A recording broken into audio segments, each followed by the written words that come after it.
देश की आशा करे पुकार, शिवराज मामा दो अधिकार. From the informal employment status to long working hours. So ASHA workers, which have been the bedrock, which have been the link between the institutional healthcare system and the recipients of the healthcare system, are demanding their own rights. Those workers who had played an eminent role, a very pivotal role in COVID-19. Those workers whose accolades the Minister JP Nadda was discussing the other day, that we have been able to reduce the infant mortality rate by this and this number. We have been able to bring down the maternal mortality rate by this number. Those ASHA workers who have been the link cutting edge level of the institutional delivery mechanism of the healthcare system, they are demanding their own rights. We'll talk about this in today's news analysis with me, Jatin Verma. Then secondly, what are the various types of reciprocities? Product level tariff reciprocities, country level tariff reciprocities, non-tariff barrier reciprocities. This is going to be another set of news article that we are going to see. Then Eklavya model residential schools. What are these EMRS schools? We are going to talk about this also.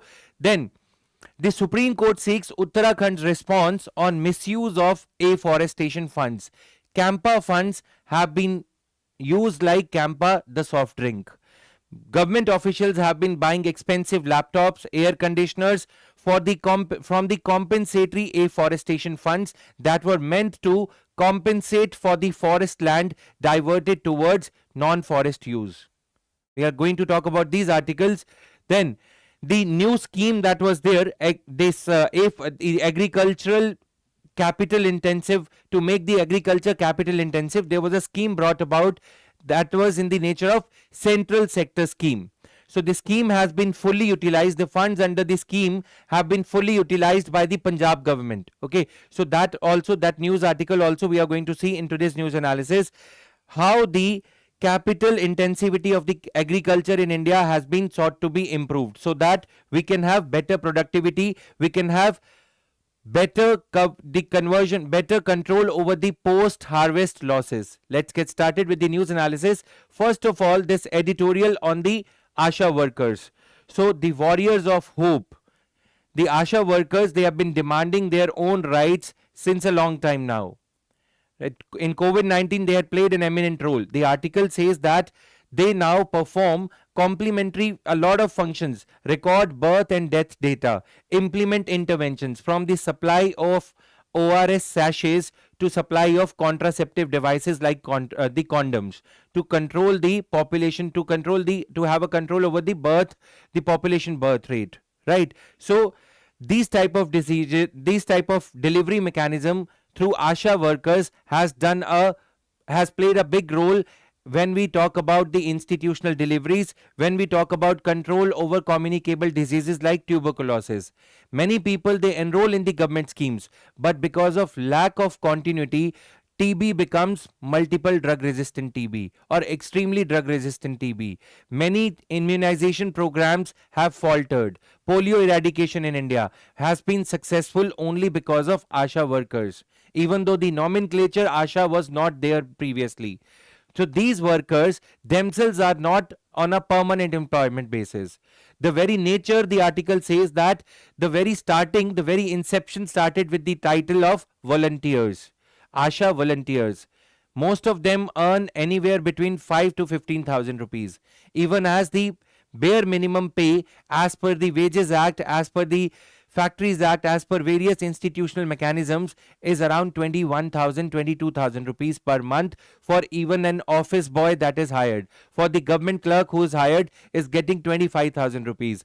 Whereas these ASHA workers who run from village to village, door to door, to ensure that these vaccines, medicines, these government immunization programs are taken to their logical conclusion, are not on the payroll of the government of India. Right, so they earn through incentives, they earn partly through the fixed pay that they get from the government. Plus, if they do any institutional delivery, if they ensure that the pregnant women is taken to the hospital, they get a certain incentive of 500 rupees to 700 rupees. This is their state. Okay, now let's have a look at the WHO data. Role during COVID-19. They were highly praised for their role during the COVID-19. The WHO Director General's Global Health Leaders Award in 2022 was given to these ASHA workers as a combined community. Despite so much to their credit, they have not been able to get the timely payment of their wages credited to their account. Right. So now they've been for long, since 2018 have been covering this news articles and all. So since 2018 they have been waging a war, they have been waging their protest so as to get themselves empaneled as full-time employees. Okay, so this is the state of affairs. Now, right, the plight of ASHA workers. 20 years after the ASHAs were created, the workers are still on the streets protesting for fair wages and equitable treatment. The flaw lies in the way they were designated at the very inception as volunteers. So these volunteers now want to become permanentiers, if I may use that term. Right, so permanent status is one of the things. As such, they remain eligible for a meager fixed salary from the center and the rest of the compensation provided as incentives. These incentives are shared by the center and the states. This statement can itself be converted into a statement for the preliminary exam. Right, so this is there.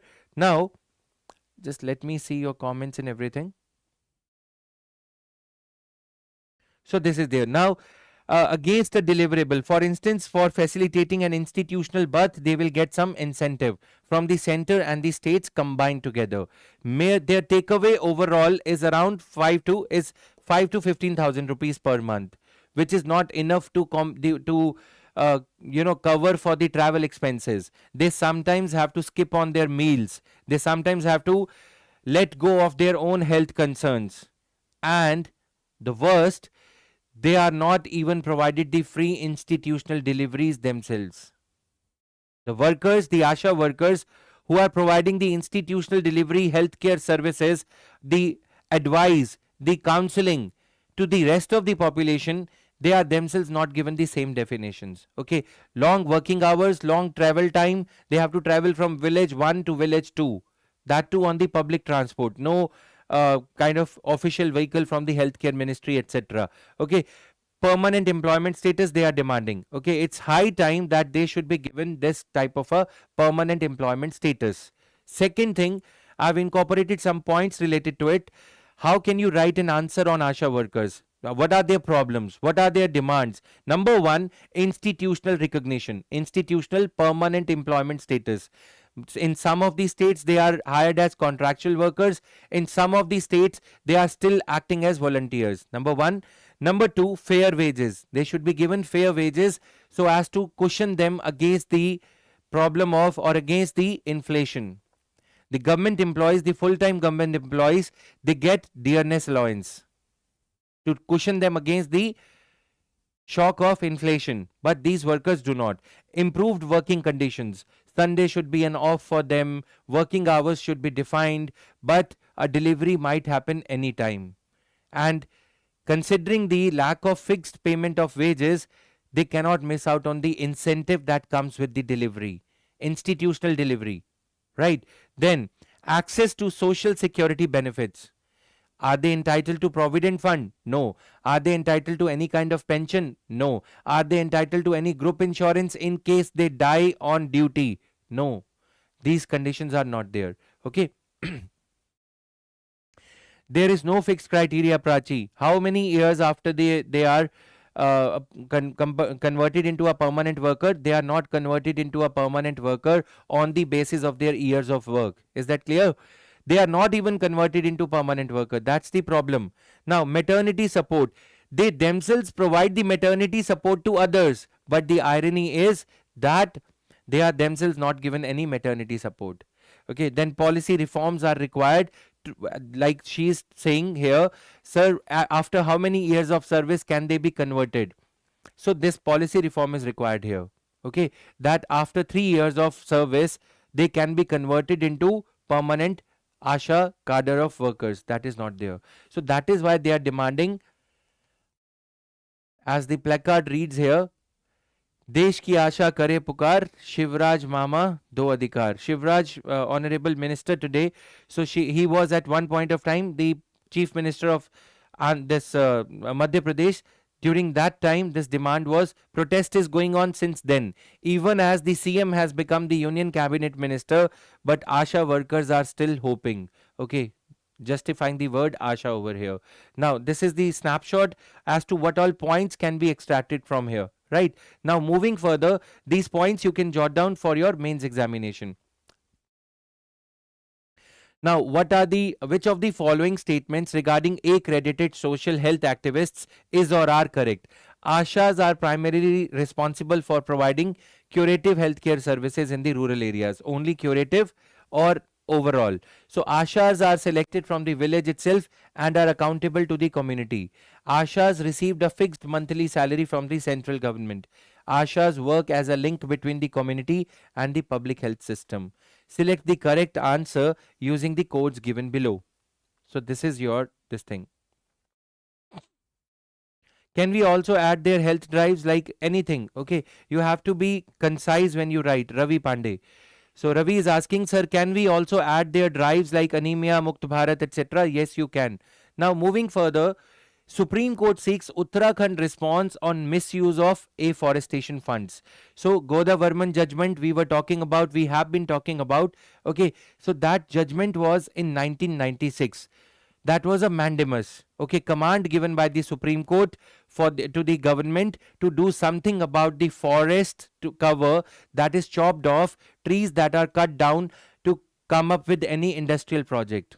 Now, striking a balance between industries and forests and ecological balance is the need of the hour. We all agree to it. In the light of that requirement, under the Forest Conservation Act 1980, the Supreme Court and the government came up with something of the nature as compensatory afforestation fund. Okay, so compensation for the forest cover that is chopped off, that is cut down so as to have some industrial project. So how to compensate for that? The carbon sink, the flora and fauna, the forest diversity, can that be let go? Can that be allowed to be forgotten simply because we want to increase the GDP growth rate? No. Right. So that is why this compensatory afforestation fund management and planning authority was set up on the directions of the Supreme Court on the petition filed by Goda Varman 1996 case. So in that case, Supreme Court said that CAMPA should be set up to manage compensatory afforestation fund. That means CAMPA would be the administrative and planning body for better utilization of these funds. But over a period of times, repetitively, judgments of the Supreme Court have reprimanded, have scolded, have criticized the governments of Uttarakhand, Himachal Pradesh, central government, state governments, that the funds either keep on lying idle in the CAMPA fund or they are diverted for buying Apple laptops. Perhaps they are justifying forests by Apple, the fruit.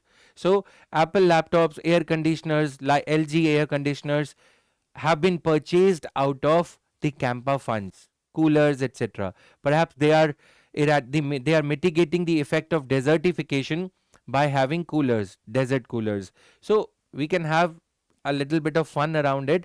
How the iPhones have been purchased, refrigerators and coolers and office renovations have been done from the funds meant for CAMPA, compensatory afforestation fund, right? So now the problem here is that compensation has to be identified. Compensation in lieu of the forest that has been cut down can be done only on the land.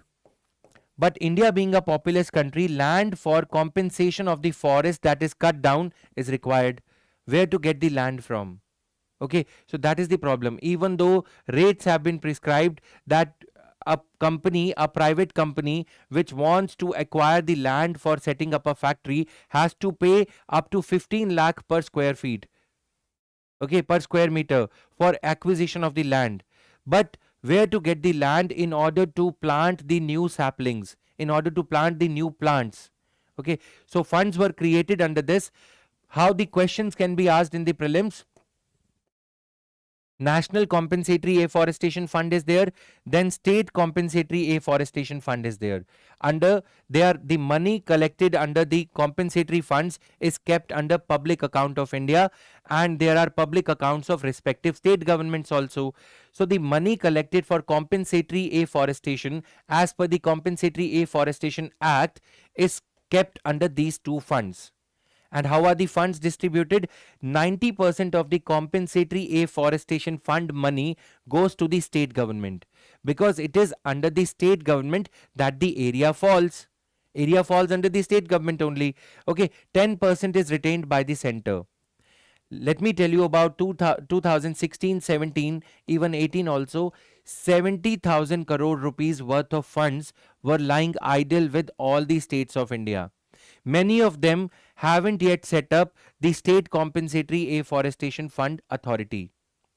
So that is the lacune, the good judgments they come up in Godavarman judgment under the Forest Conservation Act. These details are important for prelims. Under the Forest Conservation Act 1980, CAMPA, Compensatory Afforestation Fund Management and Planning Authority was set up.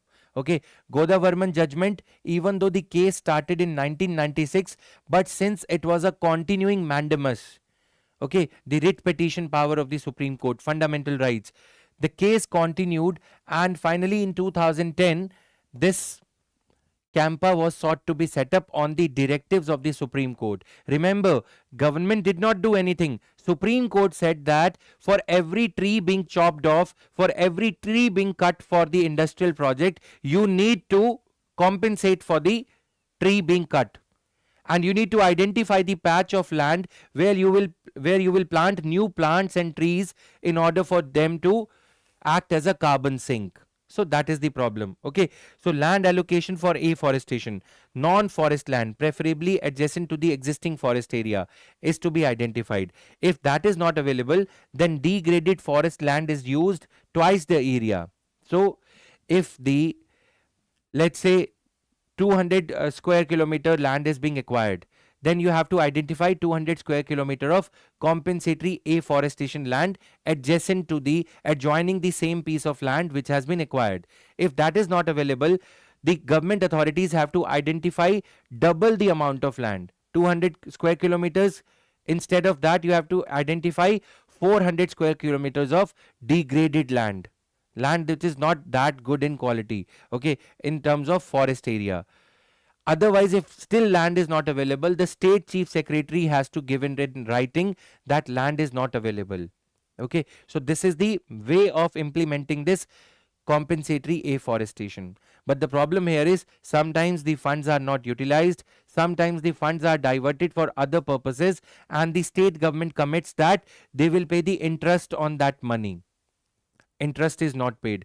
234 crore rupees interest is pending on in this particular case of Uttarakhand, where the state government diverted the money. 275 crore rupees interest amount is pending. Imagine the thousands of crores of rupees that have been taken out of this fund for other purposes like construction of road, etc. What are the problems with CAMPA fund? These are the problems. Got it? Now, let's quickly go through this all.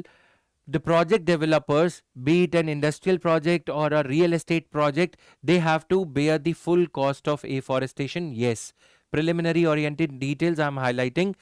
Payments include net present value of the diverted forest. What is the net present value in terms of cost of the tree, in terms of the carbon sink value, capacity of a particular forest area?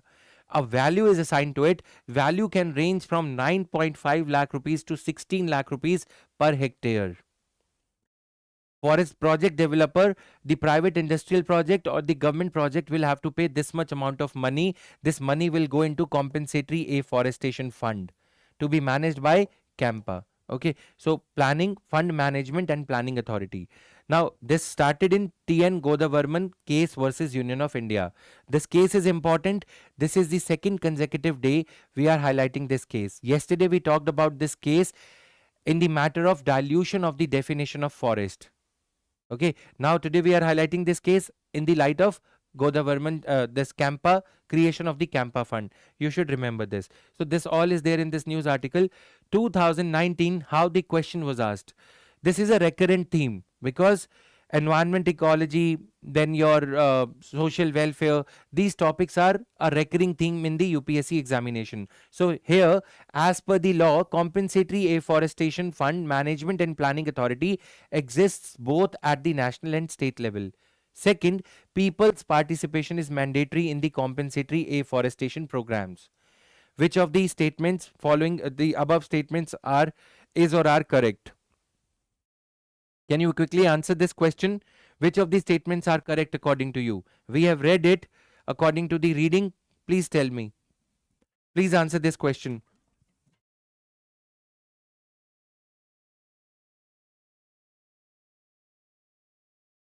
Okay, moving further. Little progress in centralizing administration of Eklavya schools. Okay, so what is happening is Eklavya schools and Jawahar Navodaya Vidyalaya schools have been set up for the children who want to study in 6th to 12th standard. Both the schools. Government wanted to convert the Eklavya model residential schools into Jawahar Navodaya Vidyalaya type of schools, better facilities. Eklavya model residential schools have been set up in the far-flung, in the deep forest areas for the tribal people. Tribal parents, they do not want to send their children to the urban areas because they will get influenced by the urban culture. They will forget about their own way of living. That is why, to educate them, to better educate the tribal people, Eklavya model residential schools were set up. Now that many of the tribal people, they have got into the mainstream society, they have got, they are still in a, we can say that they are mingling up well with the society at large. So why not give them the better facilities like the ones given under Jawahar Navodaya Vidyalaya schools? Okay. Another problem was, in the Eklavya model residential schools, the quality of education is not as good. We were not able to recruit teachers. The staffing problem was there in the Eklavya model residential schools. So what did the government do? Government came up with the revised criteria in 2022-2023 that 38,800 new school teachers for Eklavya model residential schools will be set up. And standards of education of such teachers will be at par with the teachers of Jawahar Navodaya Vidyalayas, with one of the criteria being that these teachers will have command over Hindi language. Now the problem is, people from the areas of North India who are fluent in Hindi, they do not want to go to South Indian states, because in South Indian states even Hindi would be there. The criteria of education, criteria of teaching Hindi will be there, but the problem is these teachers themselves will not be knowing the vernacular language of the South Indian states, right? So many of the positions, like 38,800 that were identified for hiring of teachers, are still lying vacant, right? Updation of standards of the schools, Eklavya model schools, to that of Jawahar Navodaya Vidyalayas being one thing. The problem is, we are not able to staff Eklavya model residential schools that are meant primarily for the tribal people, right? So 75% of Eklavya model residential school seats are supposed to go to tribal people. Teachers who would be teaching there should be having Hindi fluency, command over the Hindi language. That was the revised criteria, which is why the school's position, teachers' positions are lying vacant. Now, few details about the schools and Jawahar Navodaya Vidyalaya schools are important here from the perspective of the preliminary examination. Okay, second round of centralized recruitment for 6,000 plus staff members is delayed. Pending proposals. Second round of centralized recruitment of 6,000 plus staff members. We are not talking about teachers. Staff members are not being hired. Proposals to increase per child recurring cost. Per child recurring cost for Eklavya model residential schools is less than that of Jawahar Navodaya Vidyalaya schools. Okay, versus I have put the cost is less here, the cost is more here. So that costing is not being matched up to provide better facilities to the children studying in Eklavya model residential schools. Now let me tell you, these are co-educational schools. Girls and children, I mean girl child and the boy child, they study together. Maximum seats in a school can be 480, equally divided between girls and boys. They are affiliated to CBSE, so as to provide mainstream kind of an education to the tribal children, so that they can sit in UPSC and other competitive exams and can be mainstreamed into the mainstream Indian society, urban society, rural society. Okay, so proposal to establish regional, there was a proposal to establish regional, I mean the National Educational Society for tribal students. This proposal has not been worked upon, even though this was envisaged, but this could not be set up. Okay, now talking about lack of authority, NESTS lacks mandated authority over state societies. National Education Society for tribal students, even though it has not been set up, even if it would be set up, there is no institutional mechanism as to how it would regulate state societies. So these are the problems that these Eklavya schools are lagging behind in terms of their standard of education that needs to be taught there, so that the tribal children could also be able to upgrade their skills. Right? Education is the way to go, but there is no way to go insofar as EMRS, the schools have to be upgraded. Despite its mandate to provide guidelines, National Education Society for Tribal Students lacks the oversight and inspection power.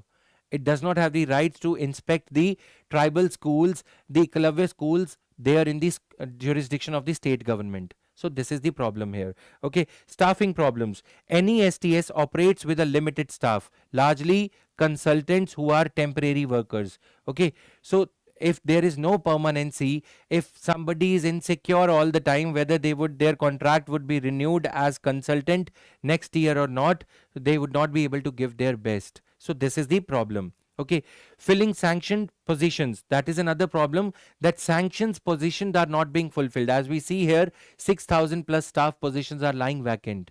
This is the administrative staff. First round of central recruitment, 38,000 proposals, teachers were to be hired, but Hindi competency requirement is coming in the way.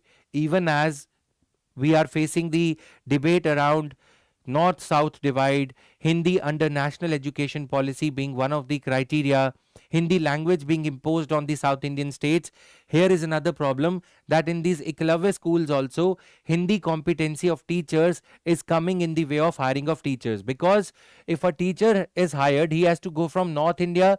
Hindi fluency teachers would be found mainly up till Madhya Pradesh, Central India, you can say. Rajasthan, Punjab, Haryana, you can talk about UP, Bihar. So these teachers do not want to go to Tamil Nadu, Karnataka. You know what is happening in Karnataka region. People speaking Hindi are treated differently. You know what is happening in Tamil Nadu thanks to MK Stalin and the controversy between Home Minister. So these problems are inhibiting the movement of people from north to south. This is one of the other problems. Teachers from Hindi speaking states faced cultural and linguistic challenges in the non-Hindi speaking states. So that is why they are requesting for transfers. Chacha Vidhayak hai, so they want to get transfer out of the North Indian state. Okay, out of the South Indian state towards the North Indian. So that is why the 3-year timeline that was there to recruit 38,000 staff members, teachers, is in the danger of not being met. Now, NESTS has uncovered financial irregularities. That means money, where is it being spent is not clear. Problem of money being misappropriated.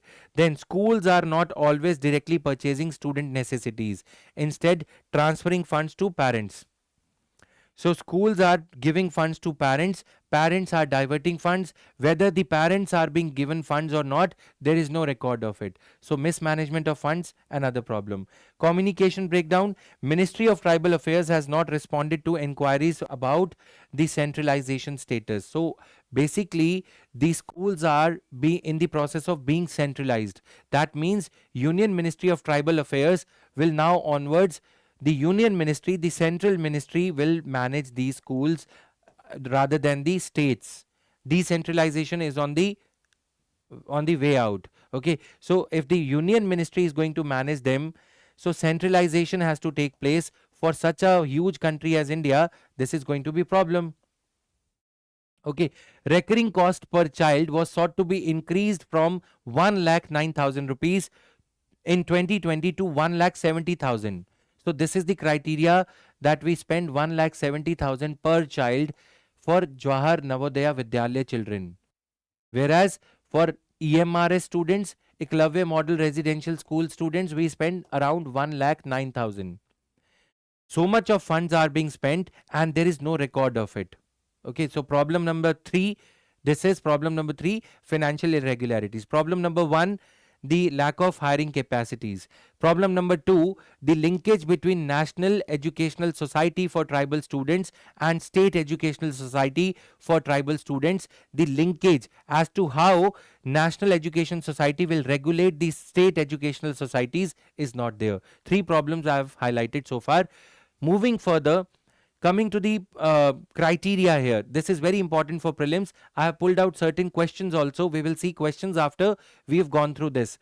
Jawahar Navodaya Vidyalayas are established to provide quality modern education to the talented children predominantly from the rural areas. So see here, the difference between Jawahar Navodaya Vidyalayas and Eklavya Model Residential Schools is that Eklavya schools are set up in tribal areas. Jawahar Navodaya Vidyalayas are set up in those blocks where the population is predominantly rural population. So rural population needs to be provided modern education so as to bring the children of the rural areas at par with the children of the urban areas. This is the objective of Jawahar Navodaya Vidyalayas. What is the objective of Eklavya residential schools? To bring tribal children into the schools. Many tribal children, they opt out of the mainstream education because tribal parents, they feel that their children would forget about, or they would get turned away from their own culture. They would stop recognizing their parents once they are educated. They would forget about their own cultural moorings. Right? So that is the problem. Jawahar Navodaya Vidyalaya students not only enjoy quality education but their all-round personality development. That is why the expenditure per student is 1,70,000 here compared to Eklavya residential schools. So Jawahar Navodaya Vidyalaya can never be set up for a district which is having 100% urban population, because the criteria is 75% students in the school should be from the rural areas, from the rural background. Okay, so these details, guys, they are asked in the prelims and then we tend to forget. Now, that apart, seats are reserved for children from SC and ST communities in proportion to their population. Does Jawahar Navodaya Vidyalaya have reservation? Answer is yes. SC/ST in proportion to their population, reservation is there. Now UPSC PYQ, answer this question. Consider the following statements regarding Eklavya Model Residential Schools. It was started in 1997-98 to impart quality education to SC/ST students.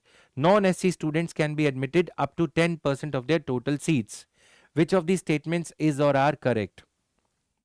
Some of the parts of the question, some element of the question was not covered in the news analysis, so still you try to answer this question quickly.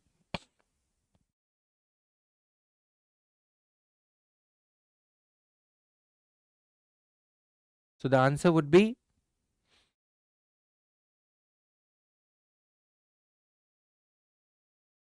okay, moving further, US will impose reciprocal tariffs from April 2. US President has said that if automobiles in India are being charged the custom, automobiles coming from US to India, Harley Davidson and other vehicles and other cars from US, if they are being charged 100% customs duty by India, why should America not charge the same amount of duty? Now, India has been able to import $2.12 billion worth of auto parts to America in the last 1 year. Okay. In the last 1 year, 2.12 billion worth of these automobile parts only. If the 100% duty would be levied, India would stand to lose out on the American market insofar as these auto parts are concerned. Okay, 2.12 billion. So the US is India's largest export market for auto parts and accessories. India exports nearly 30% of its total auto part exports to American market. 70% is to the rest of the world, but 30% to one single country, America. Remember this. Okay, that being the case, we can't afford to lose out on the American market insofar as India's automobile exports are concerned. Right now, total exports for this commodity classification were 7.20 billion. Out of 7.20 billion, $2.12 billion is going to US alone. India is exporting. Okay. Now, India's auto component exports have been rising primarily due to the US market, the opportunity there. Then, this growth is partly because of the US China trade war, since US has been banning the Chinese goods coming into American economy. India has got an opportunity. This opportunity was short lived till the Joe Biden era. Now that Indian goods would also be charged with the same level of custom duty, same rate of customs tax as India charges, this opportunity that was there with Indian goods, with Indian automobile export companies, would be shaved off, would be gone to a great extent. Total 7.2 billion, out of which $2 billion worth of auto parts are being exported to America alone. If you translate that, roughly 17,600 crore rupees worth of exports per year American market gets from India. Okay. Now, in the light of this, what are reciprocal tariffs? Reciprocal means if India, US says if India is charging the tariffs on goods coming from America, America is going to reciprocate. Simple meaning of reciprocal. Okay. So, here the tariff differential between India and the US is 23%. India is charging, let's say, 38% on automobile parts coming from US into India. Okay. America is charging just 15%. India is charging 38%. America is charging just 15%. So 23% is the tariff differential, tax rate differential. Now, with the increased tax rate, any automobile part going from India to America will be costlier, thereby leading to a disadvantage for Indian goods in America. Okay, potential trade war effect is going to be there. Then, what are the various levels of reciprocity? Country level reciprocity, it is very simple. That it involves the US matching the India's overall tariff rate. Simple. Product level reciprocity is matching car headlights with car steering, car gearbox. Each and every single product will have to be identified. Car gearbox, car plug, or let's talk about cylinders in the car. Okay, so wheels of the car, axle of the car, every product would be matched with the product in India. At what product is India charging tax on? Headlights, headlamps, tail lamps, then windscreen, then steering, then gearbox. Likewise, each and every product will be identified. This is very cumbersome. Okay, product level, more complex and time consuming. That US matches India's tariffs on individual products, like I gave you the example. What is the other level of reciprocity? Taxes.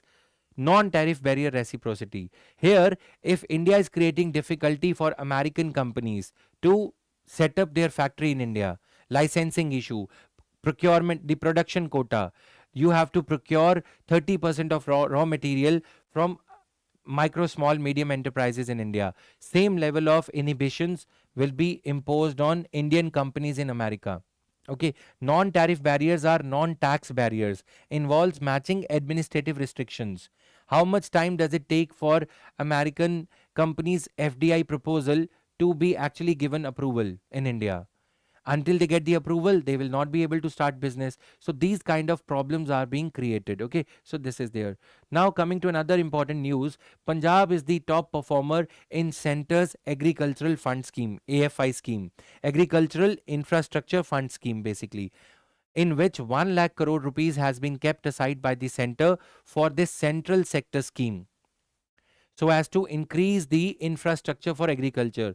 You see in this image a lot of the crop, the lot of harvest is lying out in the open. If the rain comes, there are no godowns, lack of godowns capacity, lack of this wheat treatment capacity, rice demoisturization capacity, lack of food processing in India leads to wastage of 40% of fruits and vegetables. 40% of fruits and vegetables are lost. We do not have enough capacity of storage. That is why, to give the fillip, to give increase to this kind of creation of infrastructure in agriculture, Government of India had allocated out of 1 lakh crore rupees, 4713 crore rupees to Punjab. Punjab has fully utilized the fund out of this central sector scheme. What do we mean by central sector scheme? Which is 100% financed by the central government. Okay, now what are the criteria? Farmer producer organizations. We want to convert raw farm produce into processed food. Okay, organic food, processed food, etc. Because value lies in the processed food. Talk about corns. If they are converted into corn flakes, the rate is as high as 700 rupees per kg. But corns are selling for 35 to 40 rupees per kg. Corn flakes are selling for, I said, 500 to 600. Okay, so that is why large businesses, fast moving consumer good players convert maida, convert ragi into biscuits. This is why the government wants agricultural infrastructure funding scheme. Post harvest losses could be minimized. So that is why farmer groups, farmer producer organizations, joint liability groups can borrow loans at a concessional rate from agricultural infrastructure fund scheme started by the central government, Ministry of Agriculture. Okay, so what is the scheme? State would be given the money. That money could be borrowed by the farmers for dairy farming, for beehive culture. Likewise, so many schemes are there for poultry farming, etc., etc., so that we can increase the processing component of our food production, so that we can minimize the wastage of the food resources, okay, agricultural goods. So that is why state agencies, agriculture produce marketing committees, they can also borrow funds from this. Federation of FPOs, self-help groups, cooperative societies, then state warehousing corporations can borrow loans out of agriculture infrastructure fund. Got it? So this was all in today's news analysis. Basically, post-harvest management projects can be financed out of it. What is the criteria? Central sector scheme started in 2020 to provide medium to long-term debt loans to the loans financing facility of rupees 1 lakh crore rupees for funding agricultural infrastructure. Now, what are the rates of interest here? The scheme provides 3% interest subvention on eligible loans. That means if the prevailing rate of interest is, let's say, 9.5%, 3% will be borne by the scheme, which is the Agriculture Infrastructure Finance or Fund Scheme. Maximum interest rate is capped at 9%. So maximum rate of interest can be 9%. That means if the rate of interest is, prevailing rate of interest is 13% and interest subvention is 3%, still the rate would not be 10%, it would be 9%. Maximum rate of interest is for 7 years for loans up to 2 crore rupees. So if I am a farmer, I can borrow loan up to 2 crore rupees at 9% rate of interest for setting up a warehouse, for setting up a poultry farm, for setting up a wheat flour mill, conversion of wheat into raw wheat into atta, wheat flour, right? So this way I can become Ashirwad Atta Company, etc. Food processing has got the value, guys. Under the AIF, one can take benefit of the other state and central subsidies as well. So unlike other schemes, if you are a beneficiary under AIF or any other government scheme, no problem. There is no stopping you. So this is the benefit. Credit guarantee support is through the Credit Guarantee Fund Trust. How the credit guarantee support is given? Many banks, many non-banking financial institutions, they do not lend to farmers because farmers might not be able to pay back. That is why under the Agriculture Infrastructure Fund scheme, credit guarantee mechanism has been kept. Credit guarantee, whatever loans are lent to farmers under the AIF scheme, if they are not paid back to the bank, bank can go back to Credit Guarantee Fund Trust for micro and small enterprises and National Bank for Agricultural and Rural Development. Now, I quickly ask you a question. When was NABARD set up? NABARD, which is quite a popular organization, in which year was this NABARD set up? Very easy question I'm asking you. Okay, then in which year was FCI set up? Food Corporation of India set up. These questions are very easy, but I want you to go behind the logic. Logic is Green Revolution years. Okay, this is how you can memorize this to generate points for your answers. Agricultural produce marketing committees. Do they come under the state government? Under what list is agriculture? Union list, state list, or agriculture list? What is the list name and what is the entry number in which agriculture is managed? Agriculture is administered under which entry number of the union, state, or central list? NABARD 1982. Okay, let us check if it is right or not. What is the answer? When was the NABARD set up and FCI set up? So this is all. Practice MCQs are here. Agriculture Infrastructure Fund. It is a pan-India central sector scheme or not? The scheme provides medium long-term funding or not? Likewise, these are the answers also. Okay. Which of the following grounds answers for the yesterday MCQs? MLA under the 10th schedule. Then this is the answer to the again yesterday's question. T.N. Godavarman judgment is very important for Forest Conservation Act related facts. Then real estate regulation. RERA was the topic yesterday, so RERA related question is here, right? This was all in today's news analysis, guys. It was a pleasure teaching you. Thank you. See you again at the same time tomorrow. Until then, keep studying, keep revising, and keep memorizing. Thank you. Bye-bye.